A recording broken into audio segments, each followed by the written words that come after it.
torre parecía estar tambaleándose, a punto de venirse abajo. Entonces dejé de mirar, di media vuelta y eché a correr. Todo el mundo echó a correr. Había gente corriendo, gente agazapada en los portales. Nadie miraba hacia atrás. Intentaba respirar, pero no podía. Oh, Dios mío.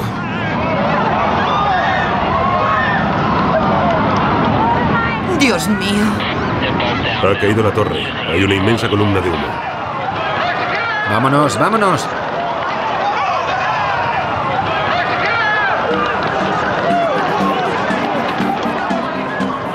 Cuando por fin se posó el polvo sobre el paisaje americano tras el 11 de septiembre, sentí la necesidad de observar con detenimiento el mundo que me rodeaba. Parecían emanar preguntas e incertidumbres de todos los ámbitos de la sociedad. Aunque no soy ni mucho menos un conspiranoico, no podía evitar preguntarme si no nos estaban lavando a todos el cerebro, condicionándonos como a ratones en un laberinto, con el propósito de hacernos pensar y creer ciertas cosas sin ninguna explicación racional y sin preocuparnos por las consecuencias ni el futuro. Tras haber estudiado y trabajado en publicidad durante varios años, estaba al corriente de las numerosas historias y especulaciones que circulaban sobre los mensajes subliminales usados por las firmas de marketing y relaciones públicas. Y aunque el asunto me fascinaba, solía relegarlo a la categoría de leyenda urbana. Pero una de las definiciones que da el diccionario Webster de la palabra subliminal es que existe o funciona por debajo del umbral de la conciencia. Entonces me dije, ¿acaso no es así como funcionan en gran medida los medios de comunicación, la política y la cultura popular? Es decir, por debajo del umbral de nuestra conciencia.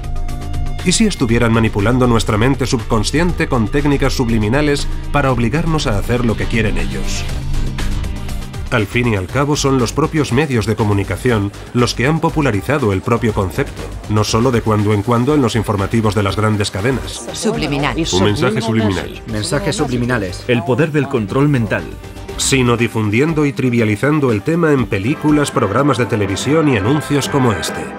Have you heard about the crazy new way to send a message today? It's flashed on a screen too quick to see, but still you get it subliminally. Ladies and gentlemen, the 59 Chevy. See it? Isn't it beautiful? You used a subliminal cut. Oh, quite a few subliminal cuts from some photos I made.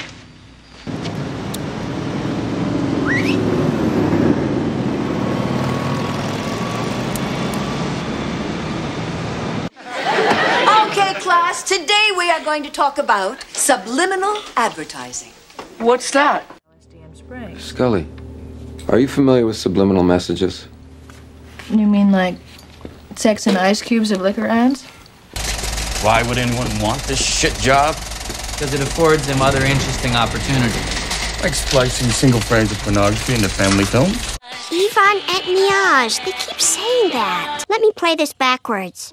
Join the Navy. They're recruiting people with subliminal messages. Oh, what do you expect? Those bastards turned a whole generation of Americans into smokers with their damn subliminal advertising. Subliminal. It's a subliminal message Broadwave to trigger. I've been seeing this code pop up all over the last few weeks. It's Alliance, and it's high military.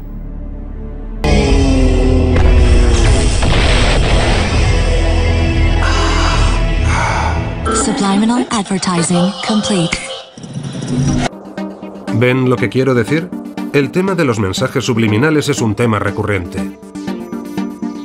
Pero, ¿y si estas técnicas estuvieran fomentando realmente toda clase de problemas sociales, políticos y económicos presentes en nuestra cultura?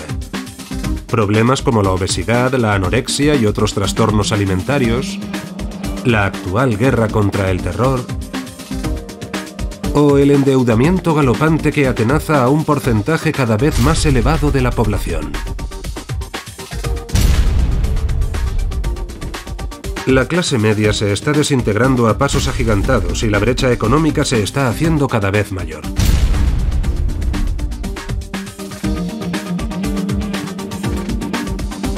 No obstante, y pese a la actual recesión económica, nuestra tasa de consumo no se ha ralentizado.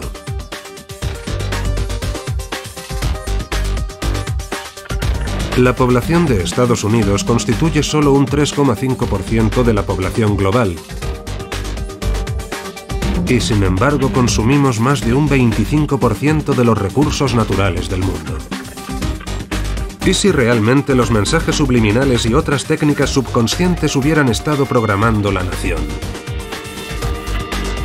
He decidido averiguarlo por mi cuenta. Júzguenlo por ustedes mismos. Como punto de partida tenía que adentrarme en los mecanismos internos de la mente subconsciente, así que me entrevisté con el hombre al que considero el padrino de la publicidad subliminal, Wilson Bryan Key. En los años 70 y 80 escribió 4 libros sobre el tema, entre ellos El superventas seducción subliminal. Si ves algo, o hueles algo, o oyes algo, tu cerebro lo asimila prácticamente a la velocidad de la luz y lo retiene todo. Pero solo una porción muy limitada de todos esos estímulos se convierte en una percepción cognitiva o consciente. Uno de los primeros en reconocer el proceso inconsciente hace ya bastante tiempo fue Aristóteles, en uno de sus escritos. Sigmund Freud fue la primera persona que probó de una forma coherente la existencia del inconsciente. Postuló que la gente tiene muchas emociones e impulsos de los que no es consciente. En su día, las teorías de Freud fueron muy polémicas.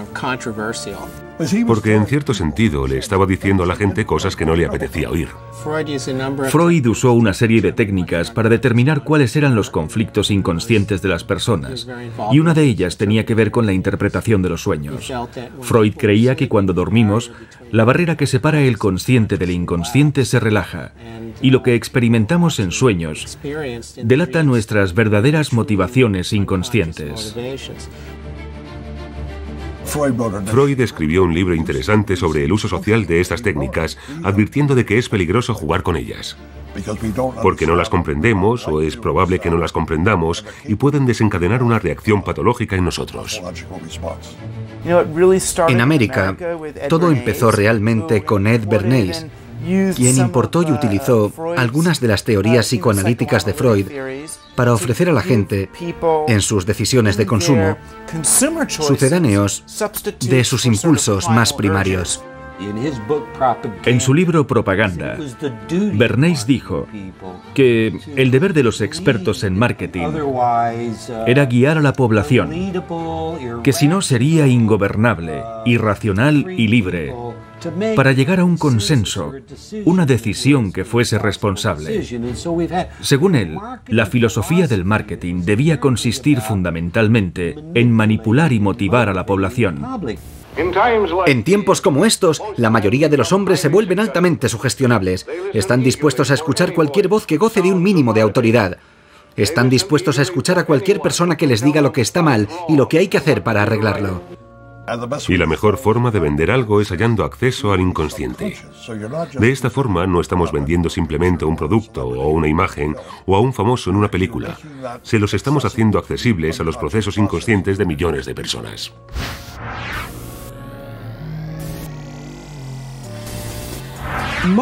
La mayoría de los americanos descubrió el concepto de publicidad subliminal en 1957.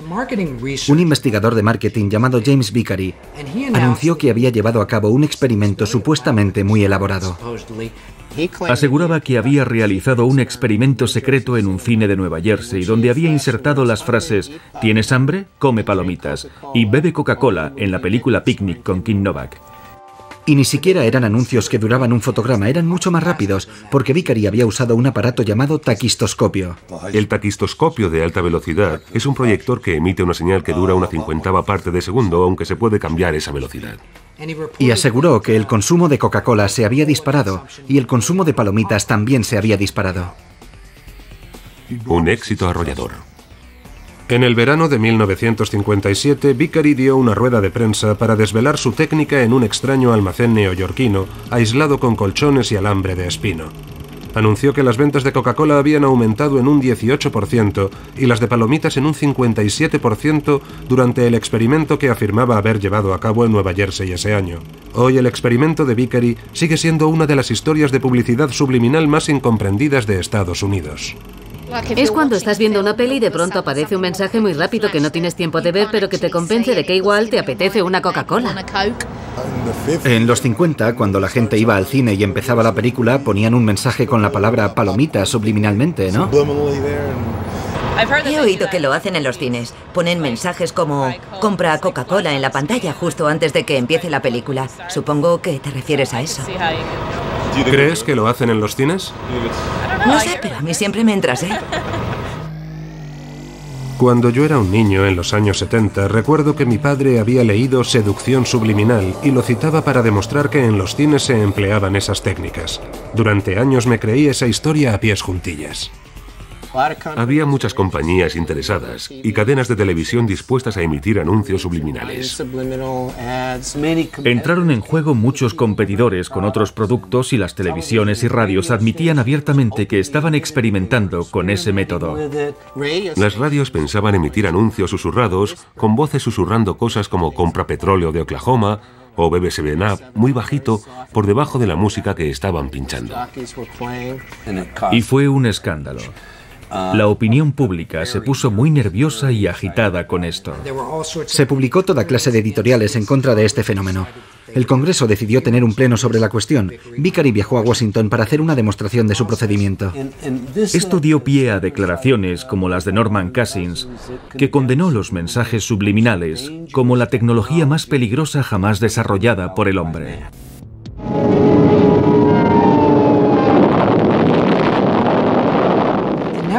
Las cadenas decidieron bastante rápidamente que les interesaba impedir que el Congreso tomase cartas en el asunto.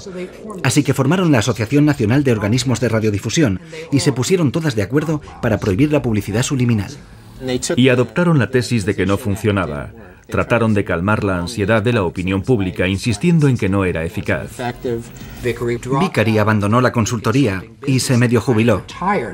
Más adelante admitió que, básicamente, todo era un montaje. El experimento que decía haber llevado a cabo, en realidad no lo había llevado a cabo. Desgraciadamente, al padrino de la publicidad subliminal se le olvidó mencionar este hecho en sus superventas de 1973. En lugar de eso, ha seguido perpetuando esa creencia hasta nuestros días. El consumo de palomitas y Coca-Cola aumentó considerablemente. Y hay una pizca de verdad en ello. Ha habido otros experimentos. Es de suponer que pudo haber un aumento moderado en las ventas de esos productos a raíz de órdenes como bebe Coca-Cola, pero desde luego no de la magnitud que sugirió él. Pero una vez ha salido el genio de la botella, es muy difícil volver a meterlo. Desde entonces, ha existido esa especie de mito de la publicidad subliminal. Aunque el experimento de Vicari tuviera más que ver con el folclore que con la realidad, no se puede negar que ha generado una gran cantidad de investigaciones adicionales en este campo. En los 50, los investigadores de la motivación desarrollaron una gama de aparatos electrónicos con los que medir las reacciones inconscientes de la gente, como por ejemplo la respuesta galvánica cutánea, es decir, las imperceptibles fluctuaciones en la cantidad de sudor en la piel del sujeto en función de su estado de ansiedad, o los latidos del corazón. También tenían cámaras especiales en supermercados para medir la dilatación de las pupilas, que supuestamente indicaba lo interesada que estaba una persona en un producto. He examinado los numerosos estudios publicados en revistas científicas desde finales de los años 50 y he descubierto que la mayoría ofrecían pruebas de la capacidad que tiene nuestra mente para registrar percepciones subliminales. Con la llegada de nuevas tecnologías como la tomografía por emisión de positrones o PET y la imagen por resonancia magnética mejorada o IRM, estamos viendo salir a la luz cantidad de nuevas investigaciones que muestran qué zonas del cerebro se ven afectadas por la estimulación subliminal. A mediados de los años 80, la firma Kilborn y Asociados llevó a cabo un experimento fascinante, partiendo de dos anuncios reales en los que creía haber identificado insertos subliminales. Uno de ellos era un anuncio de Marlboro, en el que aparecían dos vaqueros a caballo sobre un fondo rocoso. Y supuestamente una de las rocas tenía forma de falo erecto. Así que contrataron a un artista para que retocara la imagen y quitara el falo, para tener un grupo de control. Enseñaron la imagen a una serie de personas para medir sus reacciones galvánicas cutáneas y descubrieron que la imagen con el falo tenía un efecto mucho mayor que la imagen sin el falo.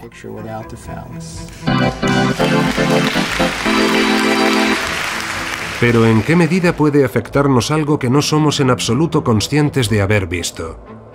Contacté con un prestigioso investigador en este campo para recabar su opinión.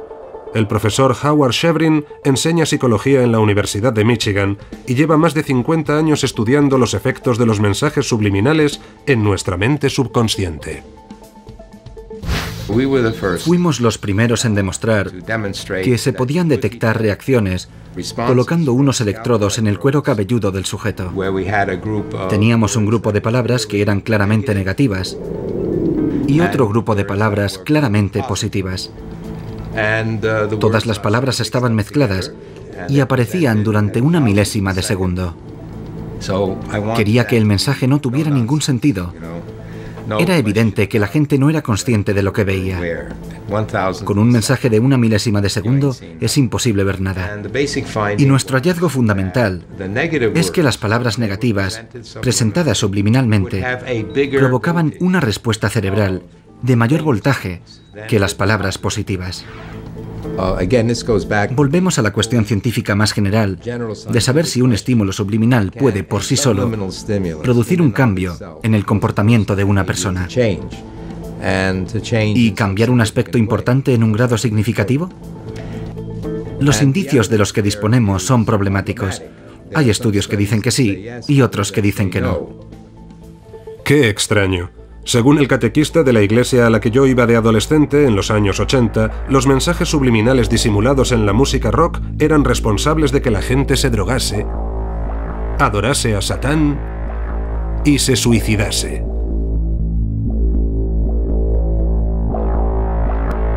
Y supuestamente todo comenzó con los Beatles.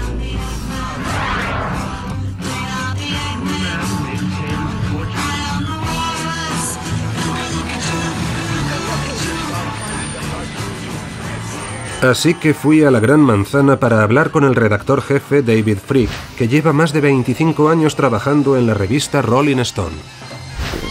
Hay canciones como Tomorrow Never Knows en las que incluyeron muchos sonidos de cintas al revés y sonidos deformados.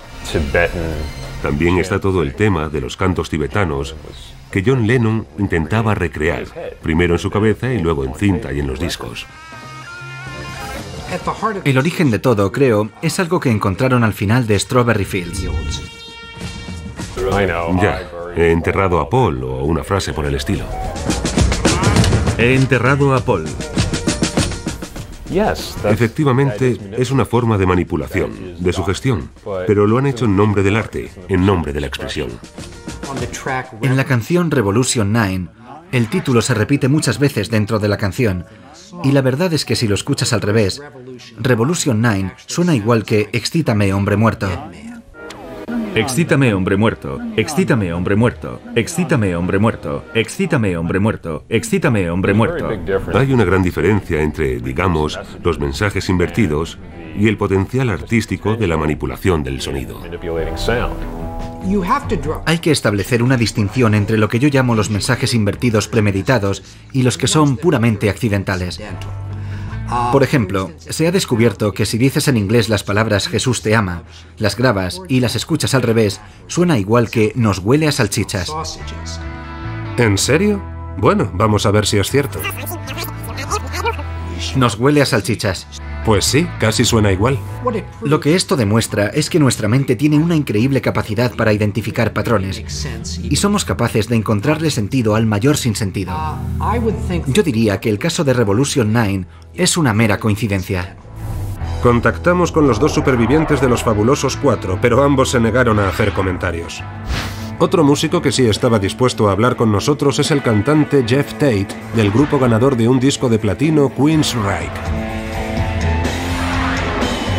Como fan de su música pensé que tendría algo que decir sobre el asunto.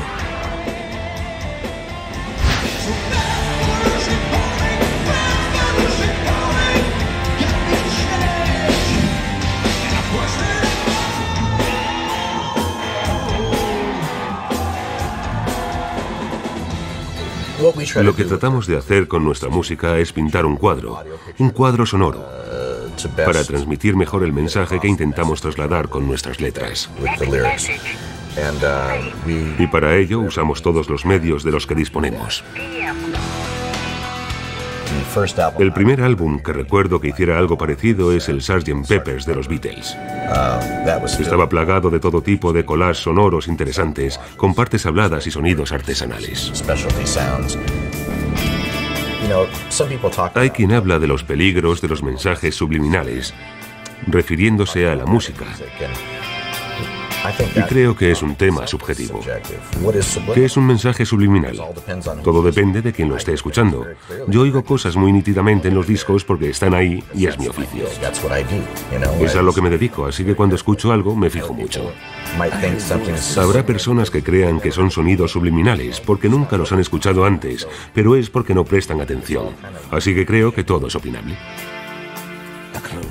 Queremos avisaros de que lo que estáis a punto de ver es la pura verdad, sin tapujos, lo que muchos de los medios de comunicación convencionales no quieren que veáis.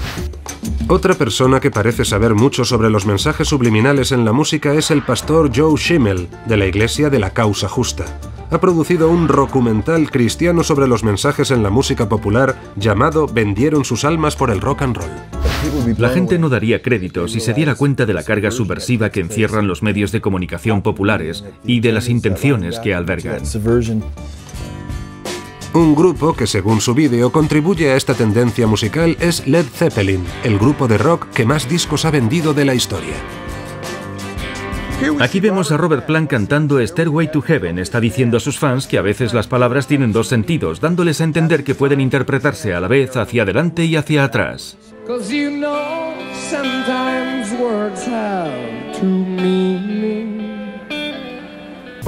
Pero si lo escuchas al revés, hay 25 palabras seguidas que dicen básicamente: se lo dedico a mi dulce Satán, quiero vivir al revés como los Zeppelin, cuyo poder es Satán, él te dará 666. Un técnico de sonido de grupos de rock, Andy Jones, accedió a entrevistarse con nosotros para poner los puntos sobre las íes. Ha trabajado con algunos de los grupos más famosos de la historia y ha producido los discos 2, 3, 4 y parte de Physical Graffiti de Led Zeppelin.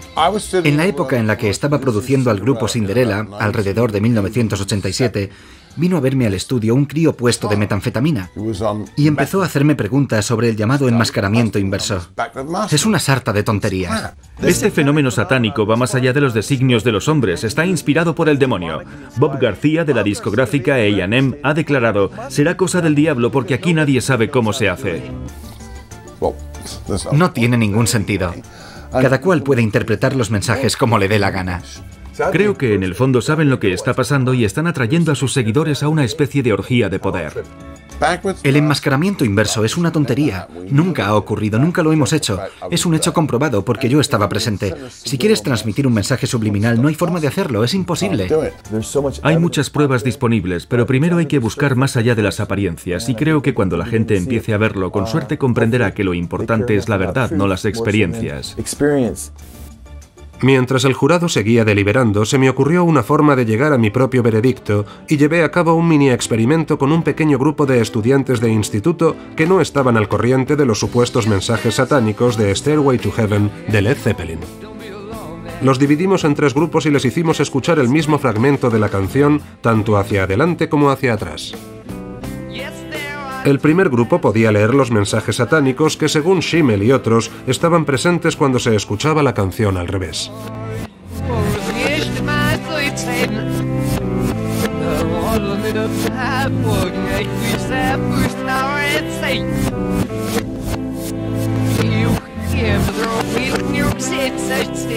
Todos los sujetos de este grupo admitieron que habían oído los mensajes invertidos que les habíamos enseñado. Si te fijas bien, están ahí. Sí, los he oído todos, es demencial. Desde luego, los pusieron adrede. Igual para que los escucharan ciertas personas. Al segundo grupo le enseñamos una letra que me había inventado basada en lo que me parecía oír cuando escuchaba la canción al revés.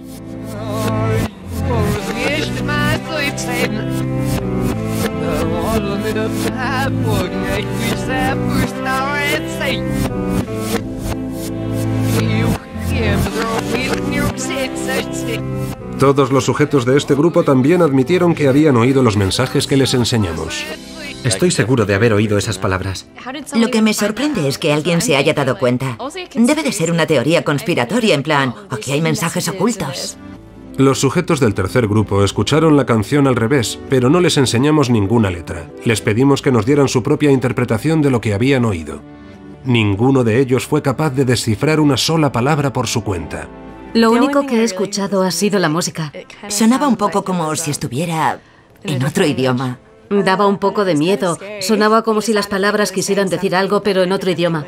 Así pues, parece que efectivamente la gente está preparada para oír lo que se le ha dicho que va a oír. Si un grupo o las oscuras fuerzas del maligno han ocultado esa clase de mensajes invertidos en su música, no parece probable que nadie los vaya a encontrar a menos que se le diga de antemano lo que tiene que buscar.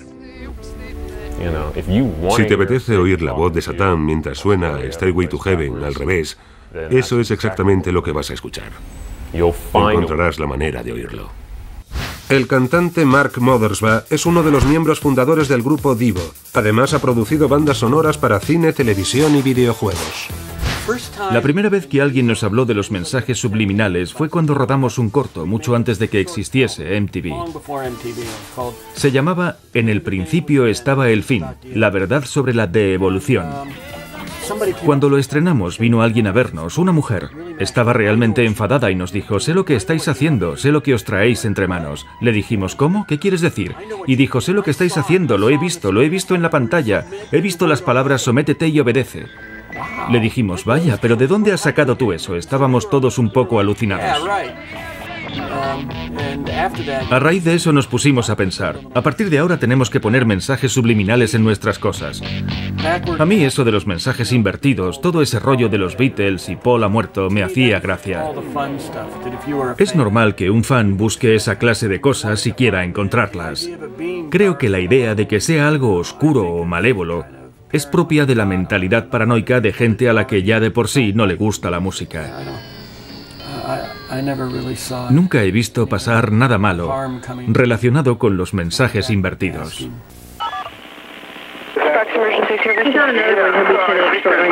He oído 2 disparos. Vale, ¿dónde los ha oído? En mi patio trasero. ¿Hay algún herido? Parece que hay 2 cadáveres. No he querido salir a mirar. En un juicio sin precedentes, unos abogados han declarado hoy ante un tribunal de Nevada que los 2 adolescentes depresivos que se pegaron un tiro estaban sugestionados por los mensajes subliminales de un disco de rock. Los miembros del grupo británico Judas Priest estaban hoy presentes en un tribunal de Nevada cuando alguien describió uno de sus discos como un disco asesino. Oyeron que para ser un héroe hay que morir. Los 2 chicos escucharon el álbum Stained Class una y otra vez, sobre todo la canción Better by You, Better Than Me. Lo que ocurrió es que en un momento dado empezaron a mirarse y a repetir las palabras hazlo, como un cántico, hazlo, hazlo, hazlo. Habían cogido la escopeta de su padre y se fueron al patio de su instituto. Belknap se puso la escopeta debajo de la barbilla, apretó el gatillo y se mató. Vance tuvo un momento de vacilación, sujetó mal la escopeta y se voló la cara. Me gustaría decir que estos individuos son unos asesinos.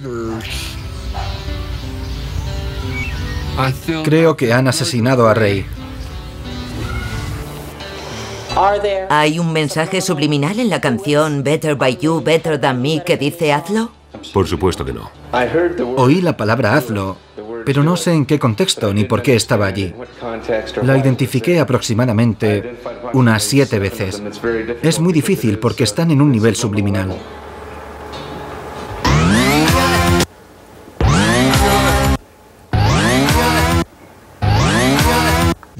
El grupo Judas Priest ha admitido haber usado mensajes subliminales en otros discos, pero en este, justamente no.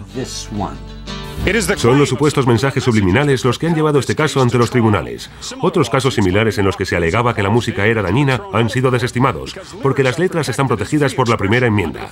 Pero en este caso, el juez dice que los mensajes subliminales no están amparados por la libertad de expresión. Lo que se juzga aquí es el concepto mismo de sugestión subliminal. Un tribunal de justicia no es el lugar adecuado para divagar sobre las capacidades ocultas de la mente humana. Llevamos al juez al estudio y le hicimos escuchar las 24 pistas que se mezclaron para producir este disco. Le enseñamos cómo se mezcla un disco. En una de las pistas, después de un arreglo de voz, había una respiración combinada con una guitarra. Y si la escuchas con esa idea en mente, pensando que lo que dice es hazlo, puedes oír hazlo. El mensaje estaba allí, en efecto, y eso me desconcertó mucho. El juez concluyó que estaba allí, pero accidentalmente. Para mí, eso no tenía ningún sentido.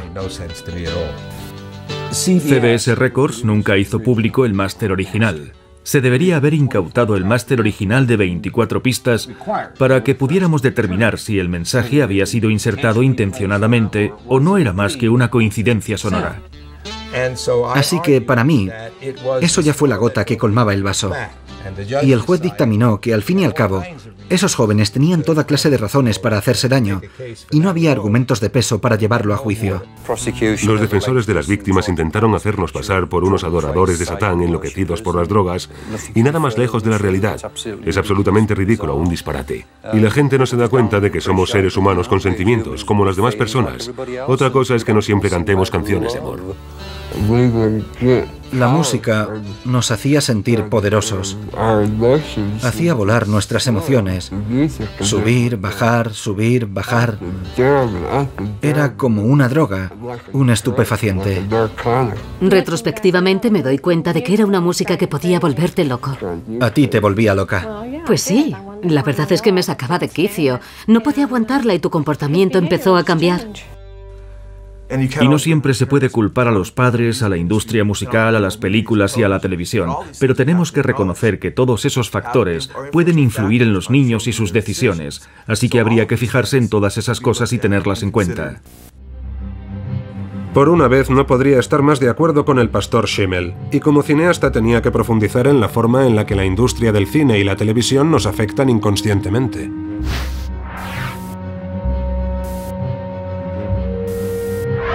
A Hitchcock le intrigaba realmente toda esta idea de los efectos subliminales en las películas.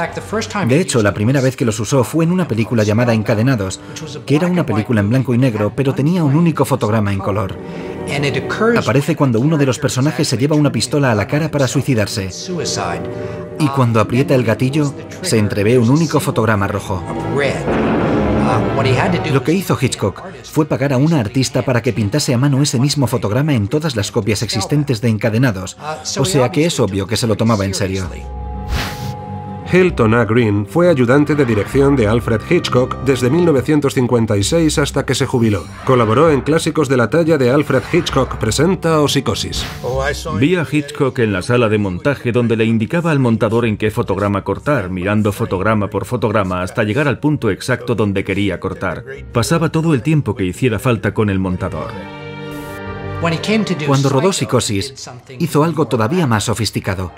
Hacia el final de la película hay un fundido encadenado muy lento a un plano de la policía izando el coche de Janet Leigh del pantano. Pues bien, durante el fundido, Hitchcock superpone una especie de calavera sobre la cara de Tony Perkins. Eso crea un efecto más bien fantasmagórico.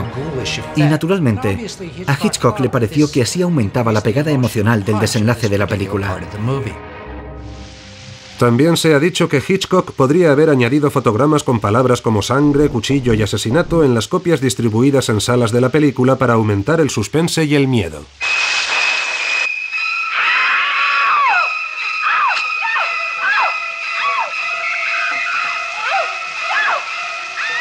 Los espectadores son muy sugestionables. Tengo la sensación de que se puede llevar a un público donde uno quiera, como hacía Hitchcock, y creo que eso se puede conseguir con mensajes subliminales. Sería muy eficaz.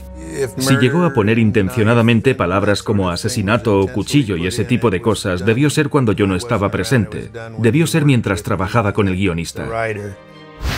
Christopher Coppola es guionista, productor y director, y también aprendió bajo la batuta de su padrino, el compositor Carmine Coppola, en la película Apocalipsis Now. Cuando Walter Murch y Richard Beggs usaban sonidos electrónicos en la banda sonora de Apocalypse Now, siempre añadían sonidos reales por debajo, sonidos que no tenían que ver con la imagen, para hacerle sentir algo determinado al espectador, o cualquier cosa que potenciara el aspecto aterrador de esa guerra. Coppola no solo deseaba ser muy riguroso, sino también calar muy hondo en la psique del espectador. Había toda clase de trucos, de cosas que pasaban en la banda sonora de la película. Durante el ataque con helicópteros en la aldea, hay un puente de madera que salta por los aires, así que se oye la explosión de cada uno de los maderos. Pero lo mezclaron con sonidos de bolas de bolos, derribando unos palitroques.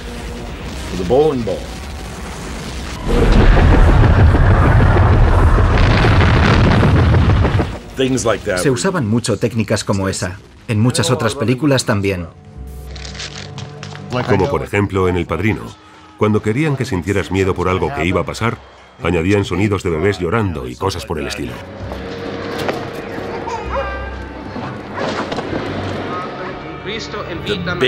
El llanto de un bebé es imposible de ignorar, porque de otra manera la especie humana no tendría futuro. Por eso es tan irritante el sonido de un bebé que llora. No puedes no hacerle caso.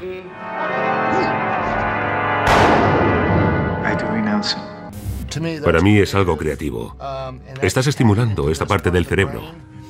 Si quieres impactar al espectador con algo, no le golpeas en la cabeza con ello. Se lo enseñas de tal forma que quizá él no se dé cuenta, pero lo tenga grabado en la mente y luego piense, ¿dónde he visto yo eso? Friedkin es otro director al que también le intrigaba esa idea. En El Exorcista utiliza planos subliminales en al menos dos momentos claves de la película. Uno de ellos aparece durante una secuencia de sueño. El otro aparece durante el exorcismo propiamente dicho.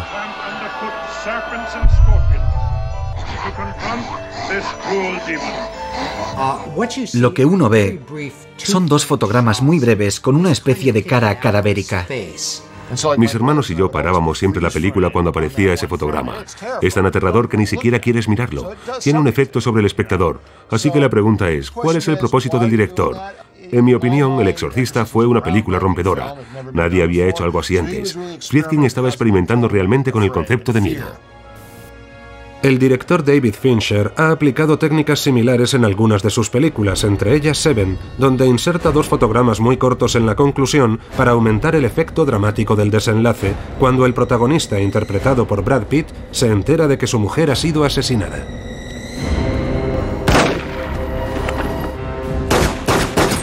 Aunque no es de extrañar que una película como esta utilice esa clase de tácticas, pero el último lugar en el que uno esperaría encontrárselas es en un dibujo animado de Disney. Los delegados de la Convención Bautista del Sur votaron el boicot a Walt Disney. Están promoviendo una ideología anticristiana, antifamilia y pro-homosexual. En la película sugieren que un sacerdote se excita sexualmente al casar a una pareja. El supuesto bulto que les ofendió aparece durante una fracción de segundo. Pero si uno ve la escena a cámara lenta, puede parecerle que, efectivamente, el sacerdote está más que contento de ver a Ariel. Ahí. ¿Qué es eso? Salta a la vista que es su rodilla. Todo el mundo sabe que es su rodilla. No todo el mundo. Exigimos un cambio en Disney o acabaremos con Disney. ¿Y qué decir de todas las imágenes sexuales supuestamente escondidas en otras películas de animación de Disney? Por ejemplo, este símbolo fálico en el fondo de un póster original de La Sirenita. O la palabra sexo escrita con pétalos de flores en el firmamento en esta escena de la versión estrenada en cines y editada en vídeo de El Rey León.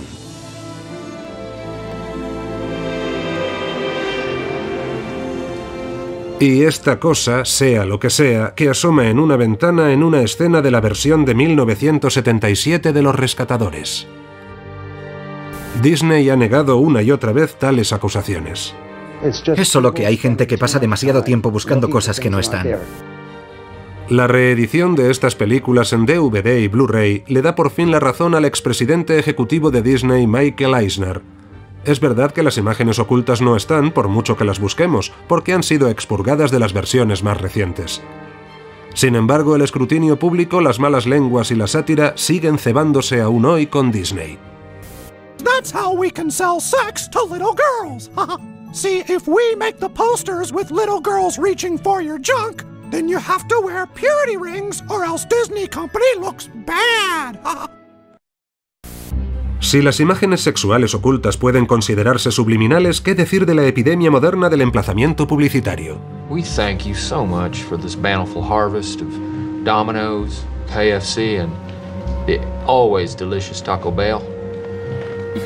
Cuando vemos a un actor sujetando una lata de Pepsi, el producto está ahí, pero no lo percibimos como un anuncio, lo vemos como parte de la película. Converse All Stars, vintage 2004. Turn your face up like that. I know you want some. All you gotta do is ask. Hasta el emplazamiento publicitario suele ser una táctica subliminal, porque no te estás planteando realmente, ese tío se está bebiendo una Coca-Cola, pero lo ves, y tu cerebro lo registra.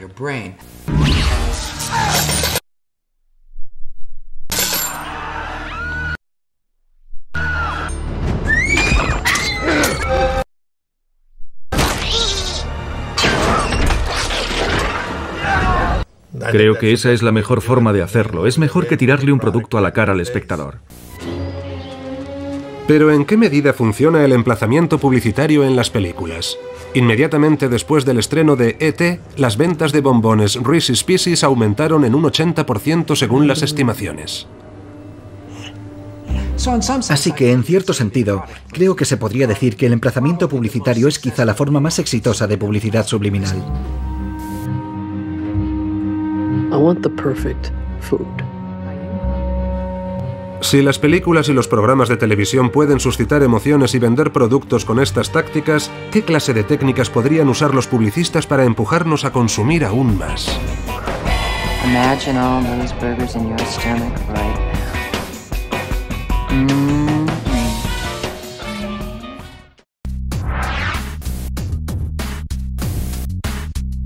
Jerry Mander estuvo trabajando durante 15 años de ejecutivo publicitario en los años 60 y 70. 5 de ellos trabajó de asociado y presidente de una agencia publicitaria de San Francisco.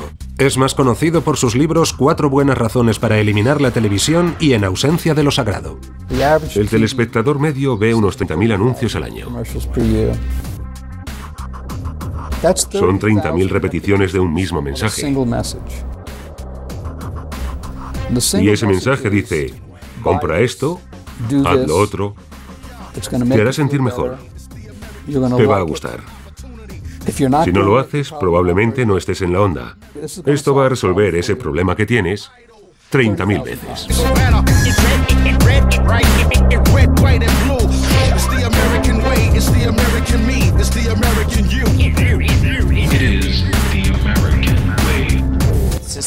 Es algo sistémico. La publicidad funciona mejor con gente que vive sola y está asustada. Es una especie de terapia inversa. Vamos a terapia para resolver nuestros problemas y sentirnos mejor con nosotros mismos, mientras que los medios de comunicación tienen exactamente el objetivo opuesto.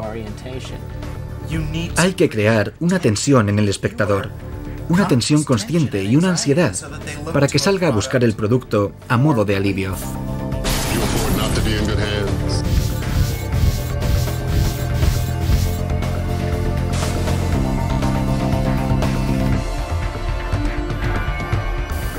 Si la gente es feliz, no compra cosas que no necesita. Ha habido circulares de ejecutivos publicitarios que decían: nuestro trabajo es hacer que las mujeres se sientan mal consigo mismas. Creemos realmente que este es el aspecto que debe tener una mujer, esta versión diseñada por el plan de marketing de algún tipo. Todas miran este bonito anuncio y piensan: me gustan las tetas que tiene esta modelo, y no se dan cuenta de que las están manipulando. Tal y como lo veo, podríamos fijarnos en fenómenos como la anorexia y la bulimia y decir, es un fenómeno motivado por los medios de comunicación. Están destruyendo a nuestras familias. Nunca en toda la historia de la humanidad hemos estado tan asediados, porque nunca hemos tenido medios de comunicación de masas como los de hoy. A raíz de mi experiencia previa como ejecutivo de cuentas en una agencia de publicidad, sentí una conexión personal con este tema y quise saber más. Y nadie mejor que Noam Chomsky, profesor de lingüística en el Instituto Tecnológico de Massachusetts, para ayudarme a traducir el lenguaje de los medios de comunicación de masas. Este prestigioso académico, activista político, crítico de los medios de comunicación y escritor, ha publicado docenas de libros, incluidos Fabricando el consenso, El beneficio es lo que cuenta y Estados fallidos. ¿El objetivo del anuncio de televisión es hacer de uno un consumidor informado que toma decisiones racionales? No. El objetivo del anuncio es engañarlo y manipularlo a uno con imágenes para que esté desinformado y tome una decisión irracional. En eso se gastan las compañías cientos de miles de millones de dólares al año. Y lo último que les interesa es el libre juego del mercado. Lo que quieren es coaccionar y controlar.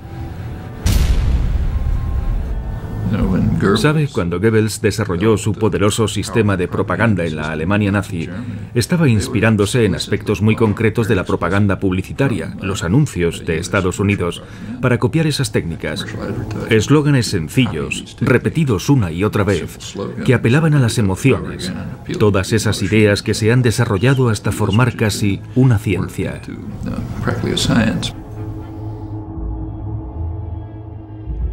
Anne Simonton ha sido top model y ha llegado a aparecer en las portadas de Vogue, Glamour y Sports Illustrated. Hoy, la fundadora del Observatorio de los Medios es una eminencia en el estudio de los efectos de los medios de comunicación de masas.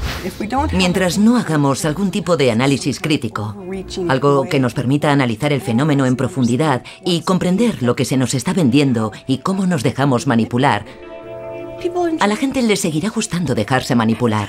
Los anuncios son divertidos. La realidad es aburrida. You take the blue pill. The story ends. You wake up in your bed and believe whatever you want to believe. You take the red pill. You stay in Wonderland. And I show you how deep the rabbit hole goes.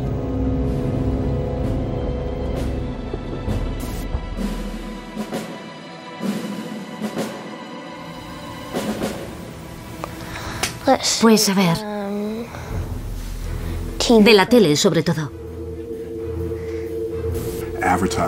Los publicistas tratan de llamar la atención de niños cada vez más jóvenes. Y todo anuncio destinado a un niño pequeño debería considerarse subliminal. Porque los niños pequeños no distinguen entre el anuncio y el programa. Para ellos se funden en un todo indisoluble. Todo anuncio destinado a los niños de 4 años, o de 5 años, o de 6 años, está dirigiéndose a una conciencia incapaz de funcionar racionalmente. Los padres usan la televisión como una especie de canguro, ¿vale? Plantan a sus hijos delante del televisor y no hay ningún acompañamiento, ninguna pedagogía. No hay padres que se queden mirando la televisión con sus hijos. Han llegado a interesarse por los niños de 9 meses. Se han dado cuenta de que con 2 años uno ya le es fiel a una marca y es capaz de reconocerla. Es extraordinario. Y cuando ves algo que te gusta en la televisión, ¿qué haces? Se lo pido a mi mamá. ¿Y si dice que no? Pues sigo pidiéndoselo y dándole la lata hasta que lo consigo.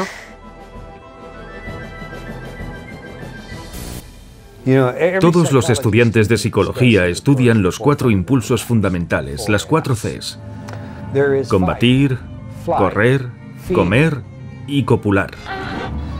Cuando te las explican así, es imposible olvidar las 4 Cs.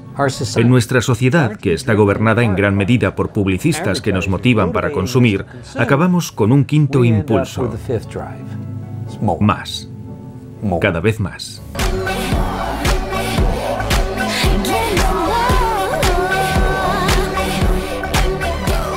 Anestesiamos sistemáticamente su grado de excitabilidad, incrementando la cantidad de estímulos de naturaleza sexual o violenta o desagradable que les enviamos.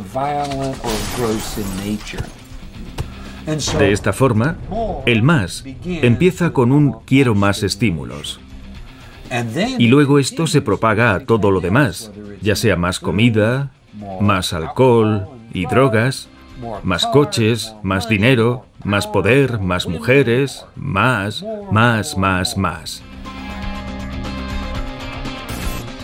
¿Por qué se endeudan las personas con sus tarjetas de crédito? ¿Por qué compran cosas que a saber si las necesitan o no? El consumismo se convierte en una religión secular en la que usamos ciertos bienes materiales para rellenar el vacío de nuestra alma. Cualquiera de nosotros puede verse atrapado en esto. Me gustaría pedirle a todo el mundo que echase un vistazo por su casa y que se fijase en todas las cosas que ha comprado en los últimos 10 años y que no usa. El mero hecho de saber lo que está pasando no le protege a uno de los efectos. Da igual que uno sepa perfectamente que han puesto a una modelo despampanante en un anuncio para que te excites solo pensando en una cerveza. El hecho es que va a seguir funcionando. Todos consumimos y actuamos y nos comportamos exactamente como quieren que lo hagamos. Es lo que hace la Iglesia, es lo que hacían antiguamente los monarcas, es lo que hacen los publicistas. Y el juego no ha terminado. Hay quien se pregunta si ha habido un anuncio subliminal, si hemos vislumbrado un producto durante una fracción de segundo. Pero ¿hasta dónde llega el juego? ¿Cuáles son las reglas? ¿Se usa realmente la publicidad subliminal para garantizar que la banca siempre gane?